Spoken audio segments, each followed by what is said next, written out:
происходит со школьным спортом в нынешних реалиях? Поговорим сегодня в программе «Интервью». Здравствуйте, я представляю моего собеседника. Это Марсель Юсупов, руководитель управления по физическому воспитанию и подготовке Олимпийского резерва при Министерстве образования Республики Башкортостан. Здравствуйте. Добрый день. Марсель Жалилевич, те, которые сейчас реалии у нас есть, как обстоят дела со школьным спортом? То есть понятно, что кто-то учится офлайн, кто-то онлайн. Как быть тогда со спортом при таких условиях? Ну, в первую очередь у нас мы столкнулись с проблемой это изначально, когда было по весне, да, у нас было чуть непонимание, как и что нужно делать. И в сентябре у нас уже есть понимание, в каком формате. Если это онлайн, и тренера уже переформатировались, они и записи, то есть тренировочный процесс проходит, но там, где в формате онлайн, то есть, мы прекрасно понимаем, что это не такой серьезный результат, но для того, чтобы там ребенок не терял определенную форму, этого достаточно. А там, где офлайн, это уже, там полноценные тренировки. В прежнем формате. Да, в прежнем формате, только уже там, по количеству спортсменов, то есть уменьшилось, вот все. Что касается спартакиады школьников, которая проходит ежегодно, удалось ли подвести итоги в прошлом учебном году и как она формируется сейчас, то есть формат проведения? В прошлом году мы закончили эту спартакиаду школьников. Это у нас 22-я спартакиада школьников. Единственное, мы не проводили это финальные соревнования и подсчет проводили по зонам.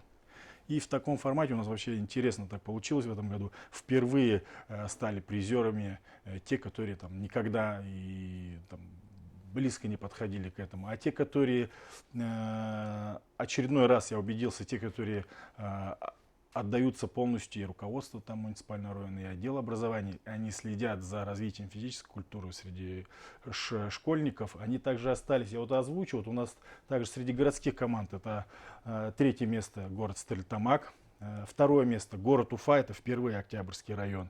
То есть и первое место у нас город Учелы, они уже на протяжении достаточно большого времени. Среди муниципальных районов это Калтасинский район, третье место, Благоварский район и первое место Салаватский район, они уже второй год подряд. И те районы, которые впервые, я уже так потом для себя анализировал, я думаю, это хорошо, что уже со следующего года, когда у нас 23-я спартакиада запустилась, с них будут еще и спрашивать, раз вы, ребята. Понимаете, то есть такой момент очень и с одной стороны хорошо, а с другой стороны Есть разные моменты. Есть разные моменты, интересные, да. Вы сказали только что Уфа, Октябрьский район, впервые победила в спартакиаде школьников. Удивили. Знаете, да, удивили. Не победили, а стали призерами, вторыми стали. Вошли в тройку? Да, вошли в тройку. То есть, знаете, там подсчет своеобразный. И это же у нас спартакиада, там входит 11 видов спорта. И все зависит от того, что если вы в каких-то видах спорта вы можете быть первыми в командном, а в остальных не выехали, то у вас везде баранки, и вы отпадаете. А именно по зонам, по подсчетам, они вышли на второе место. И очень, с одной стороны, это приятно, что и район на них обратит внимание отделов образования. И, возможно, им уже задали вопрос, что нужно, чтобы мы стали первыми. И ребята сделают определенные выезды и так далее и тому подобное. Финансирование где-то, то есть в таком формате. Естественно, вы были, не могу не спросить о программе «Спортивная борьба в школы». Вы один из ее активистов, как еще и человек, который сам занимался борьбой, радеете за это дело. Что происходит сейчас, как она реализуется ли вообще? И что происходит в этих обустроенных залах, которые были открыты в 46 школах? У нас, как вы знаете, 9 октября было официальное открытие всех 46 школ. Работа не останавливается. То есть, на данное время мы планировали сразу же после 9 октября собирать всех этих учителей, но у нас не получилось. И на данное время каждому учителю физкультуры, мы знаем их пофамильно, вплоть номер телефона, где живут, если в таком формате. Мы им направили всю программу, где он может ее изучить. То есть в 470 страниц все вопросы могут прописать и так далее и тому подобное.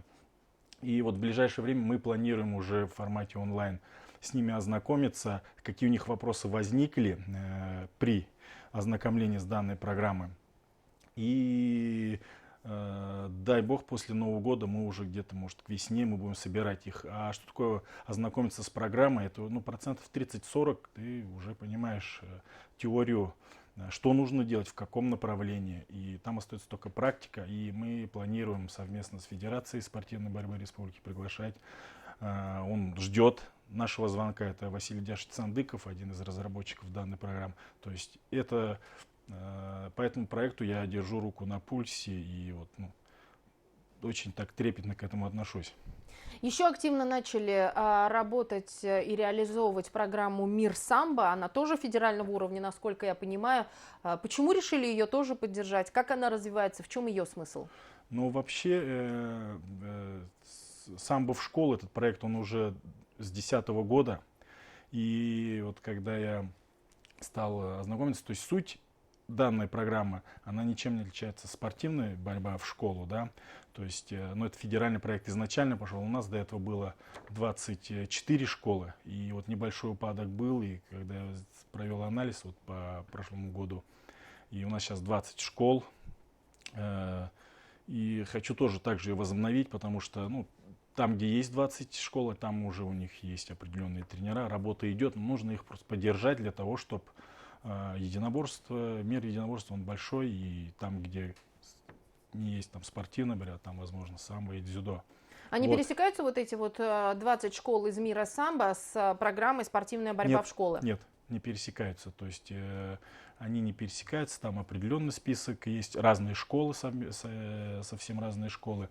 И вот в этом году впервые, вот я здесь вот для себя делал, в этом году впервые проходит первый всероссийский конкурс «Мир самбо» среди школьных и студенческих команд. Этап пройдет с 1 по 10 декабря в онлайн-режиме. И у нас в этом году мы готовим, уже подготовили, вот сейчас на этой неделе отправляют, это у нас 157-я школа, там у нас есть тренер, учитель, преподаватель по физической культуре, и он и сам и тренирует, Ренат Файзулин.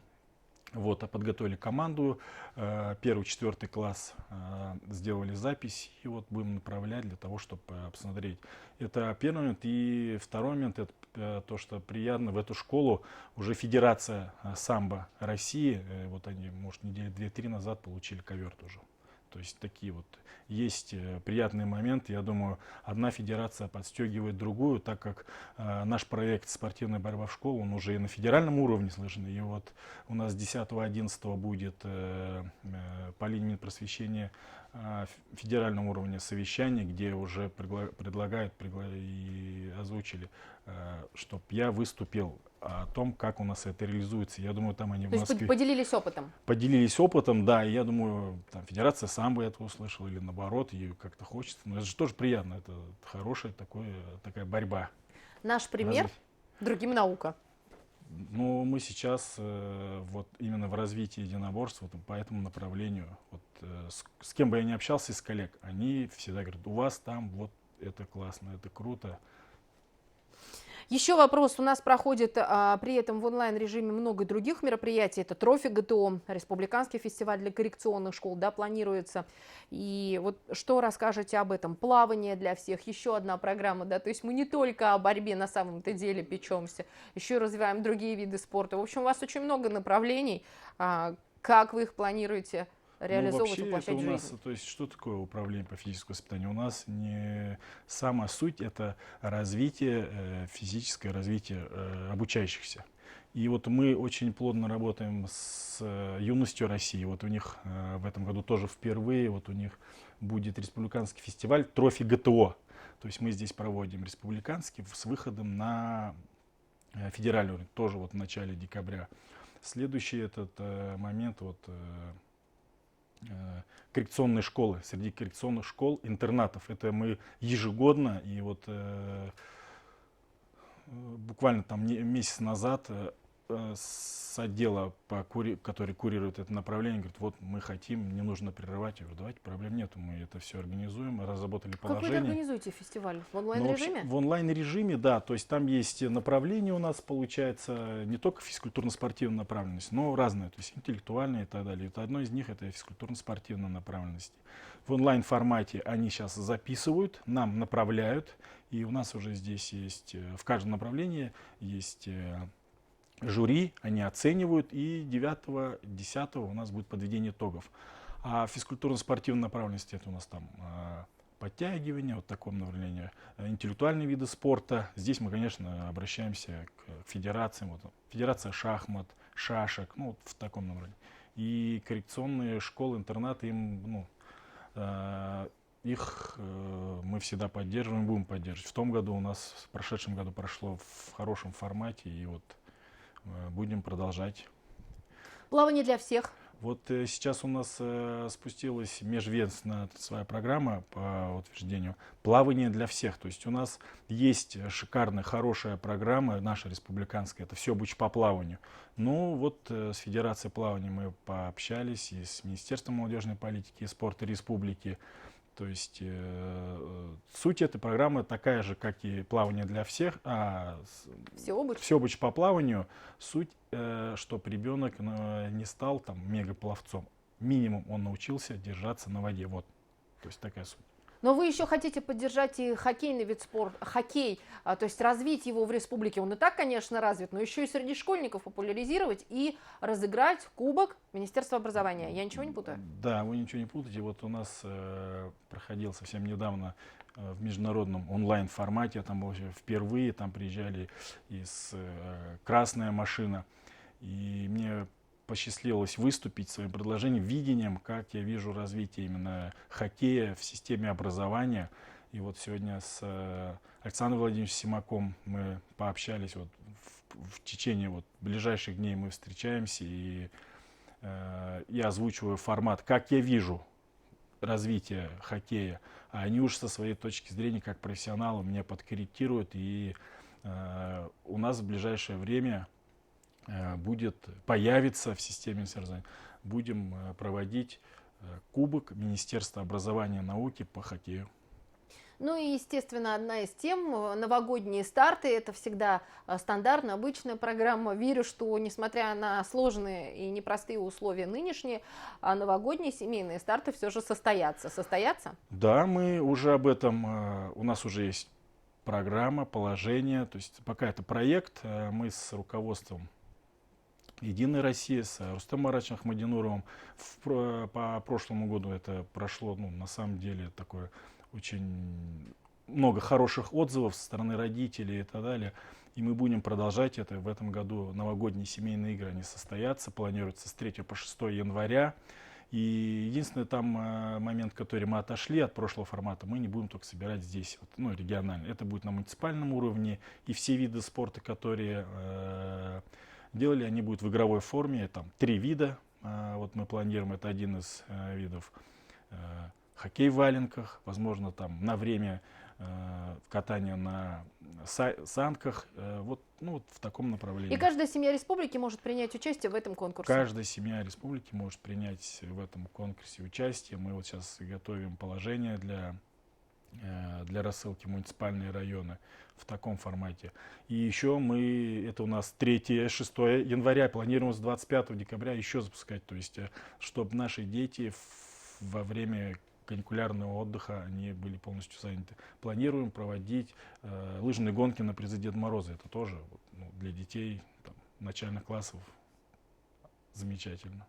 Спасибо большое. Хорошо, что мы услышали, что все-таки мероприятия проводятся, какие-то в онлайн-формате, какие-то офлайн, но с ограничениями. Это означает, что спортивная жизнь республики не останавливается и продолжается. Спасибо вам огромное. А я напомню, что сегодня о спорте мы говорили с руководителем управления по физическому воспитанию и подготовке Олимпийского резерва Республики Башкортостан с Марселем Юсуповым. Спасибо, что были с нами. Любите спорт и будьте здоровы.